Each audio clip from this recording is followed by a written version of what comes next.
Battletanx Global Assault follows 5 years after the events of the original Battletanx. A global plague has killed 99.9% of the world's women.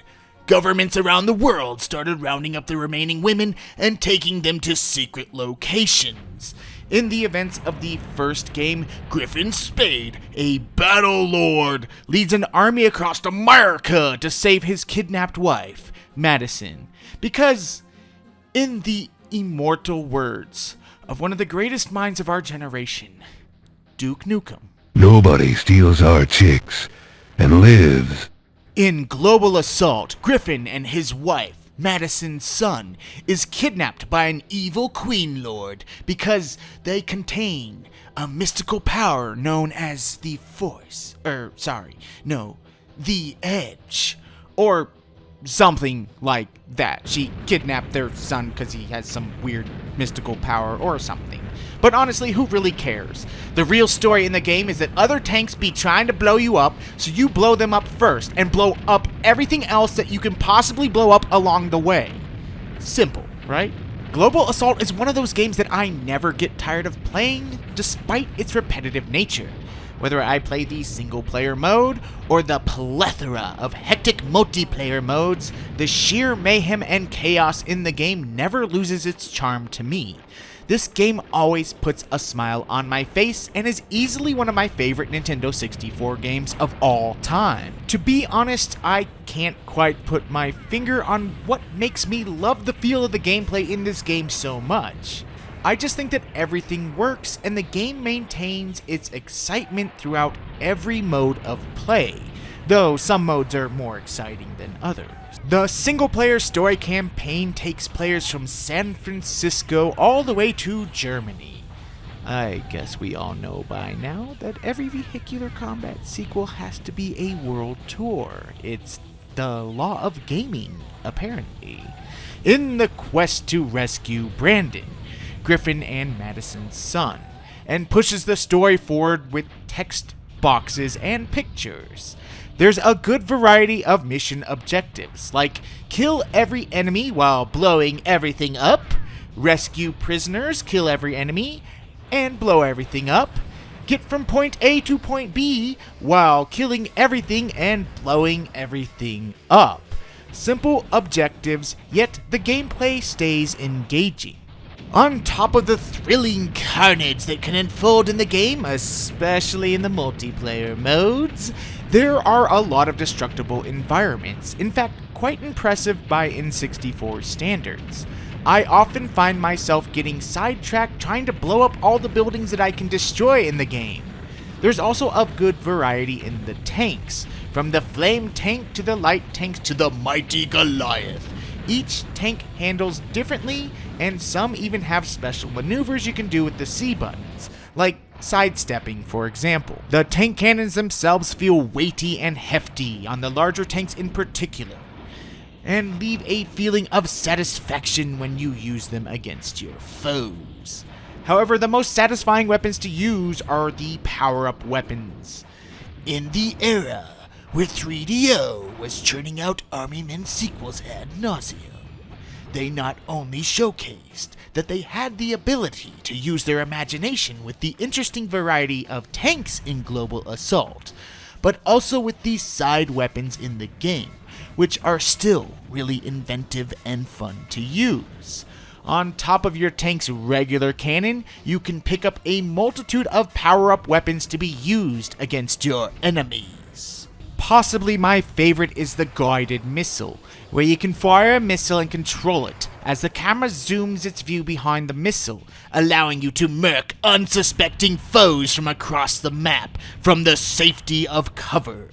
There is also something very satisfying, especially in the hectic multiplayer modes, about laying down a line of bouncing betties and listening as the enemies behind you set them off and they rain pain down on their heads. I also love finding the gun buddies and setting them up to shoot at your opponents as well. They're very helpful. Players can even find and deploy a nuke, which has a satisfying screen-clearing explosion. There aren't very many side weapons that are pointless, and each one has a very satisfying feeling whenever you use them against your enemies. Weapons and single player aside, the real reason I always come back to Battletanx Global Assault. It's the multiplayer, stupid.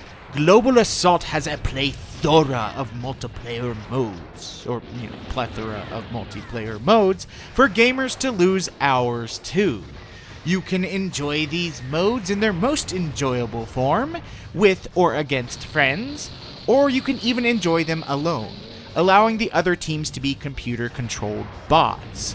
Either way, you're going to lose hours to this game if you dive into the multiplayer, and that's what always keeps people coming back. The game offers simple deathmatch, every man for himself, tank wars, which is team deathmatch basically, battle lord, where you prevent the other teams from attacking your base and stealing your chick, or Queen Lord is what they call them, while trying to attack their base and steal their chicks instead.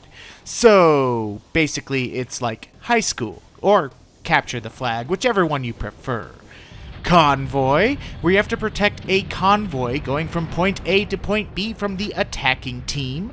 Hold'em, where you have to hold on to your chick longer than everyone else. Basically, hold the flag. Family mode, which is a weird, dumbed-down controlling version of the game. My guess was so that young children or clueless parents could play along with their kids. And Frenzy, where you have to be the first to collect 10 chicks, or flags, before your opponents do. In general, I mostly stick to the deathmatch modes in the game because I love when they delve down into pure chaos and exciting mayhem. My only big complaint about the multiplayer modes are you have absolutely no customization options in the game. Deathmatch is default first to 10 kills and you cannot set it higher. Tank Wars has a 3-minute timer and you can't make it any longer, and there is no way to set up a map rotation. You can either just replay the same map after the round is complete, or you can go back out to the main menu in the game, reselect the mode, and then choose a different map. These aren't crippling flaws by any means, but it does mean that the rounds are over sometimes when they feel like they're just getting started. The capture the flag mode is the longest mode to play in multiplayer, especially with 4 teams on the map when you gotta steal all of their chicks. Lack of customization aside, the multiplayer modes are still the star of the show. They're good to pop in the game for a couple of satisfying minutes of play, or to lose even hours to this game, even 3 minutes at a time. Throw at least one other buddy into the mix and you can easily lose a whole night to this game alone. The Nintendo 64 was predominantly that multiplayer gaming console. Yes, Mario, Zelda, and a few others aside. And Battletanx still shines in that department, even in the stiff competition of Nintendo 64 multiplayer games. Graphically, the game looks decent by N64 standards. I am playing this with the expansion pack, as I always have, and with the expansion pack, even in the midst of pure chaos going on in the multiplayer modes, the game runs smoothly.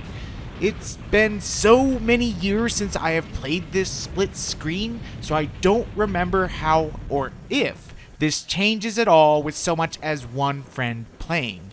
Sorry guys, I just don't have a player 2 in my life. The music is good and fits the action well, but you can definitely tell it has that compressed N64 sound to it. You know, like taking a speaker, throwing it in a metal barrel, and then throwing that barrel into the ocean and listening to a song play. Okay, that's just a bit of an over-exaggeration, but seasoned N64 vets know what I mean. It just has that N64 sound to it. The controls are also simple and very easy to get the hang of. It doesn't take long to get used to moving and aiming at all. Sometimes long-distance shots and aiming can feel a little twitchy, but the controls are the best a game of this type could offer with one analog stick on the controller, and they are comfortable to use.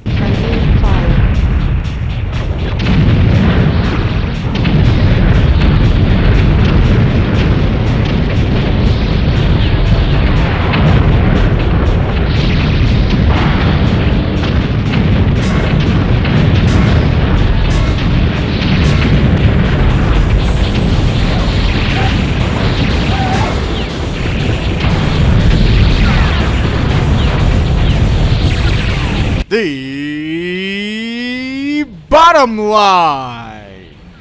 If you are currently collecting or thinking of collecting for the N64 again, or you have been a long-time owner and for whatever stupid reason have not put this game in your collection, look into Battletanx Global Assault. With its exhilarating gameplay, varied single-player, and hectic multiplayer modes, this needs to be in your collection.